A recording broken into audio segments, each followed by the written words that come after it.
நிறைய பேர் ஃபூட்டிங் நல்லா போடுவாங்க, ஃபவுண்டேஷனை ஸ்ட்ராங்காக போடுவாங்க, பிளிந்த் பீம் கூட ப்ராப்பராக போடுவாங்க. ஆனால் பேஸ்மெண்ட் ஃபில்லிங்கை வந்து ரொம்ப பெரிய மிஸ்டேக் பண்ணிடுவாங்க. அதனால பார்த்தீங்க அப்படின்னா ஃபியூச்சரில் ஃப்ளோர் செட்டில்மெண்ட் வரும், டைல் கிராக் வரும், ஃப்ளோர் வந்து சிங்க் ஆகும். அதே மாதிரி டேம்னஸ் உள்ள ஓதம் அடிக்க ஆரம்பிக்கும், ஹாலோ சவுண்டு கேட்கும். இந்த மாதிரியான பிரச்சனையெல்லாம் வரது அவாய்ட் பண்ணணும் அப்படின்னு சொன்னால் பேஸ்மெண்ட் ஃபில்லிங்கை வந்து ரொம்ப ப்ராப்பராக பண்ணணும். ஃபவுண்டேஷன் முதல் ஃபினிஷிங் வரை அப்படிங்கிற சீரீஸில் 10வது எபிசோட பேஸ்மெண்ட் ஃபில்லிங் பற்றி பார்க்க போகிறோம். அது என்னங்கிறது டீட்டெயிலாக எக்ஸ்பிளைன் பண்ண போகிறோம், வாங்க தெரிஞ்சுக்கலாம். பேஸ்மெண்ட் ஃபில்லிங் எப்படி பண்ணணும், எந்த மண் யூஸ் பண்ணணும், வாட்டர் காம்பேக்ஷன் எப்படி பண்ணணும், எர்த்ராமர் எந்த மாதிரி யூஸ் பண்ணணும், அதே மாதிரி டெப்ரிஸ் யூஸ் பண்ணலாமா, அதாவது வந்து வேஸ்ட்டு கொட்டலாமா, ஃபில்லிங் பண்ணலாமா அப்படிங்கிறத பற்றியும், அந்த மாதிரி பண்ணுறதுனால எந்த மாதிரியான விஷயங்கள்லாம் வந்து டெக்னிக்கலாக ப்ராப்ளம் வருது அப்படிங்கிறத பற்றியும் டீட்டெயிலாக பார்க்கலாம். ஃபஸ்ட்டு பேஸ்மெண்ட் ஃபில்லிங் அப்படின்னா என்னங்கிறத தெரிஞ்சுக்கலாம். ஃபூட்டிங்கு, ஃபவுண்டேஷனு, பிளிந்த் பீம் வேலையெல்லாம் முடிஞ்சதுக்கு அப்புறம் இருக்கிற காலி இடத்த, அதாவது வந்து அந்த ஃபூட்டிங்க்கும் பேஸ்மெண்ட்டுக்கும் பிளிந்த் பீமுக்கும் இருக்கிற கேப்புக்கு மண்ணு கொட்டி ஃபில் பண்ணுறது தான் பேஸ்மெண்ட் ஃபில்லிங் அப்படின்னு சொல்லுவோம். இந்த ஃபில்லிங் சரியாக இல்லைன்னா மேலே போடுற ஃப்ளோரிங் ஃபியூச்சரில் வந்து செட்டில் ஆகும். அதனால இந்த ஸ்டேஜ் ரொம்ப முக்கியம். இப்போ எந்த மாதிரியான மண் யூஸ் பண்ணணும் அப்படிங்கிறத பார்க்கலாம். கிராவல், அதாவது நொரம் மண் அப்படின்னு சொல்லுவாங்களா, அந்த மண் யூஸ் பண்ணலாம். அப்புறம் இல்லைன்னா வந்துட்டு செலக்டட் நம்ம பேஸ்மெண்ட் ஃபில்லிங்க்குனே வந்துட்டு ஒரு சில பர்டிகுலர் மண் இருக்கும், அதாவது கல் கலந்த மண் மாதிரி இருக்கும். அந்த மாதிரி மண்ணை வந்து யூஸ் பண்ணலாம். ஆனால் டெப்ரிஸ், அதாவது வந்துட்டு கன்ஸ்ட்ரக்ஷன் வேஸ்ட்டு, நம்ம பில்டிங்லேருந்து பழைய பில்டிங்லேருந்து உடைச்ச வேஸ்ட்டோ இல்லை வந்து பிளாஸ்டிக் வேஸ்ட்டு, மரக்கட்டைங்க, ரொம்ப லூஸ் ஆயில், ஏற்கனவே ஒரு இடத்துல ஃபில்லிங் பண்ணியிருந்த சாயில், அந்த மாதிரியான இதெல்லாம் வந்து மெட்டீரியல்லாம் ஃபில்லிங் பண்ணுறது கண்டிப்பாக அவாய்ட் பண்ணணும். இந்த மாதிரி வேஸ்டேஜ் எல்லாம் யூஸ் பண்ணுறதுனால ஃபியூச்சரில் வந்து பார்த்தீங்கன்னா வாய்ட்ஸ் வந்து கிரியேட் ஆகும். அதாவது வந்து பார்த்தீங்கன்னா கேப் கிரியேட் ஆயிரும். ஃப்ளோருக்கும் டைலுக்கும் நடுவில் வந்து பார்த்தீங்கன்னா அந்த ஃபில்லிங்க்கும் நடுவில் பார்த்தீங்கன்னா கேப் கிரியேட் ஆயிரும். அதனால வந்து ஃப்ளோர் செட்டில்மெண்ட்டு வரும். இப்போ முக்கியமான விஷயம் என்ன அப்படின்னு பார்த்தோம்னா, ஃபில்லிங் பண்ணுறது லேயர் பை லேயராக பண்ணணும். அதை வந்துட்டு நிறைய சைட்டில் என்ன பண்ணுவாங்கன்னா, ஒரே டைம் பேஸ்மெண்ட் ஹைட் எவ்வளோ இருந்தாலும் 3 அடியோ இல்லை 4 அடி எவ்வளோ இருந்தாலுமே ஒரே டைமில் ஃபில் பண்ணிவிட்டு அதை வந்து தண்ணி விட்டு காம்பேக்ட் பண்ணுவாங்க. அந்த மாதிரி இல்லாமல் நம்ம வந்து பார்த்திங்கன்னா மேக்ஸிமம் வந்து பார்த்திங்கன்னா 1 அடியிலேருந்து 2 அடி வரைக்கும் ஒரு டைமுக்கு ஃபில் பண்ணிவிட்டு அதை வந்து தண்ணி விட்டு கன்சல்டேஷன் பண்ணி அதுக்கப்புறம் எர்த்ராமர் ஒட்டி காம்பேக்ஷன் பண்ணதுக்கப்புறம் தான் அடுத்த லேயர் மண்ணு கொட்டி திரும்ப வந்து அதே மாதிரி கன்சல்டேஷன் பண்ணி காம்பேக்ட் பண்ணணும். அப்படி பண்ணோன்னா மட்டும்தான் ப்ராப்பராக அந்த ஃப்ளோர் வந்து ஃபியூச்சரில் செட்டில்மெண்ட் ஆகாமல் நமக்கு வந்து எந்த ப்ராப்ளமும் இல்லாமல் இருக்கும். அதை விட்டுட்டு ஒரே டைமில் ஃபில்லிங் பண்ணுறதை அவாய்ட் பண்ணுங்கள்.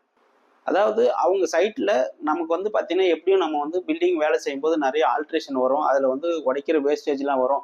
அப்படின்னு சொல்லிட்டு சில ஏரியாவை ஃபில்லிங் பண்ணுறது ஏன் நம்ம மண்ணு கொட்டி காசு வேஸ்ட் பண்ணணும், நம்ம வந்து நம்ம சைட்டில் வர வேஸ்டேஜை ஃபில்லிங் பண்ணிக்கலாம் அப்படின்னு சொல்லி ஹோல்டு பண்ணிவிட்டு உடஞ்சி போன செங்கலில் போடுறதோ இல்லை வந்து காங்கிரீட் வேஸ்ட், நம்ம பில்டிங்கில் வர அந்த உடஞ்ச காங்கிரீட் வேஸ்ட்டை போட்டு ஃபில்லிங் பண்ணுறது, இந்த மாதிரி மெட்டீரியல் யூஸ் பண்ணி பண்ணுறது ரொம்ப ரொம்ப தவறான விஷயம். அந்த மாதிரி பண்ணுறதுனால ஃபியூச்சரில் என்ன ஆகும் அப்படின்னு சொன்னால் ஃப்ளோர் செட்டில்மெண்ட்டு, டைல்ஸ் கிராக் ஆகிறது, ஹாலோ சவுண்ட், அந்த வீட்டுக்குள்ள அதாவது டைல்ஸ்ல பார்த்தீங்கன்னா டொக்கு டொக்குன்னு சவுண்ட் வருது, இந்த மாதிரியான பிரச்சனைலாம் வரும். அதனால கண்டிப்பாக வந்து டெப்ரிஸை ஃபில் பண்ணுறதை கண்டிப்பாக அவாய்ட் பண்ணுங்க. பேஸ்மெண்ட் ஃபில்லிங் முடிஞ்சதுக்கு அப்புறம் ஃப்ளோர் வந்து லெவல் செக் பண்ணுறது ரொம்ப ரொம்ப முக்கியமான விஷயம். ஃப்ளோர் லெவல், அதாவது வந்து லெவல் டியூப் வச்சு லெவல் செக் பண்ணுவோம். அந்த மாதிரி லெவல் செக் பண்ணிட்டு அதுக்கப்புறமா வந்துட்டு பிசிசி போடணும். அப்படி போட்டால் மட்டும்தான் நமக்கு வந்து ஃப்ளோர் நம்ம டைல் போடும்போது ஃபில்லிங், அதாவது வந்து பார்த்திங்கன்னா மார்ட்டரோட அளவு வந்து நமக்கு கம்மியாக தேவைப்படும். அந்த மாதிரி பண்ணுறதுனால செலவும் கம்மியாகும், ப்ளஸ் வந்து அந்த டைல் லேயிங் குவாலிட்டியும் நல்லாயிருக்கும். அதனால் கண்டிப்பாக வந்து பார்த்திங்கன்னா நம்ம ஃபில்லிங் முடிக்கிறதுக்கு முன்னாடியே வந்து நம்ம அந்த பிளிந்த் பீம் லெவலுக்கு தான் ஃபில்லிங் பண்ணுவோம். இந்த பிளிந்த் பீம் போடும்போதே லெவல் செக் பண்ணியிருக்கணும். சப்போஸ் ஒரு வேளை அந்த மாதிரி பண்ணாமல் விட்டுட்டோம் அப்படின்னு சொன்னால் நாம் வந்து ஃபில்லிங் பண்ணும்போது ப்ராப்பராக வந்து நம்ம அது கரெக்டான லெவல் இருக்கா அப்படின்னு சொல்கிறது செக் பண்ணணும். அதே மாதிரி நான் ஏற்கனவே சொல்லியிருக்கேன் இந்த கரையா மருந்து ஊற்றுறதை பற்றி. கரையா மருந்து வந்து நம்ம ஃபில்லிங் பண்ணுறதுக்கு முன்னாடியே பேஸ்மெண்ட், அதாவது வந்துட்டு ஃபூட்டிங், ஃபவுண்டேஷன், பேஸ்மெண்ட் எல்லாம் முடிச்சதுக்கப்புறம் நம்ம ஃபில்லிங் பண்ணுறதுக்கு முன்னாடியே நம்ம பிளாஸ்டரிங் பண்ணிவிட்டு அந்த பேஸ்மெண்ட்டில் உள்ளுக்குள்ளே வந்து கரையா மருந்து அடிக்கணும். அதே மாதிரி கீழேயுமே அந்த நேச்சுரல் கிரவுண்ட்லேயும் வந்துட்டு மதர் சாயில்னு சொல்லுவோம், அந்த மண்லேயும் வந்துட்டு பார்த்தீங்கன்னா கரையா மருந்து ஊற்றிட்டு அப்புறம் தான் நம்ம ஃபில்லிங் பண்ண ஆரம்பிக்கணும். அதே மாதிரி லேயர் பை லேயராக ஃபில்லிங் பண்ணும்போது ஒவ்வொரு லேயருக்கும் நம்ம வந்து கரையா மருந்து ஊற்றணும். இது ஏற்கனவே அந்த டாப்பிக்லேயே சொல்லியிருக்கேன். இல்லைனாலுமே வந்து இதுலேயுமே நீங்கள் பார்த்து தெரிஞ்சுக்காங்க. கண்டிப்பாக வந்து கரையா மருந்து ஊற்றணும். அதுதான் நமக்கு வந்து ரொம்ப ரொம்ப இதாக இருக்கும். அதே மாதிரி நம்ம ஃபில்லிங் பண்ணும்போது அந்த சாயில் வந்து இப்போ ஏன்னா மண் வந்து பார்த்தீங்கன்னா கிரவுண்ட்லேருந்து, அதாவது ஒரு தரையிலேருந்து எடுத்துகிட்டு வந்து போடுறது தான். அந்த மாதிரி போடும்போது நிறைய வேஸ்ட், அதாவது வந்து மரக்கட்டைங்க, வேறு அந்த மாதிரிலாம் இருக்கும். அந்த புல் பூண்டு போர்டு, அதாவது சின்ன சின்ன பீஸ் எந்த மாதிரியான இதையுமே வந்து உள்ள நீங்க விட்டு அப்படியே காம்பேக்ட் பண்ணிடாதீங்க. அதை வந்து கண்டிப்பா கிளீன் பண்ணிட்டு போடுங்க. ஏன்னா அது எல்லாமே கரையான உற்பத்தி பண்றதுக்கான பாசிபிலிட்டிஸ் ரொம்ப அதிகமா இருக்கும். அதனால அதை கிளீன் பண்ணிட்டு அதுக்கப்புறம் தான் அந்த மண்ணை வந்து நம்ம லெவல் பண்ணிட்டு கன்சல்டேஷன் பண்ணணும். ஃபில்லிங் முடிச்சுட்டு பிசிசி போடும்போது அந்த லெவல் செக் பண்ணிட்டு பிசிசி போடணும். அதே மாதிரி பிசிசி வந்து பார்த்தீங்கன்னா மினிமமாக 4 இன்ச்சிலிருந்து 6 இன்ச்சு வரைக்கும் போடலாம். அதே மாதிரி 4 இன்ச்சு போட்டாலே போதும். அது வந்துட்டு ப்ராப்பராக மிக்ஸ் பண்ணி தான் போடுறதா இருக்கும். அது மிக்ஸ் பண்ணாமல் சில இடத்துல பார்த்தீங்கன்னா நிறைய மோஸ்ட்லி கிட்டத்தட்ட வந்து ஒரு 50% பில்டிங்லேயே அந்த மாதிரி தான் போடுறாங்க.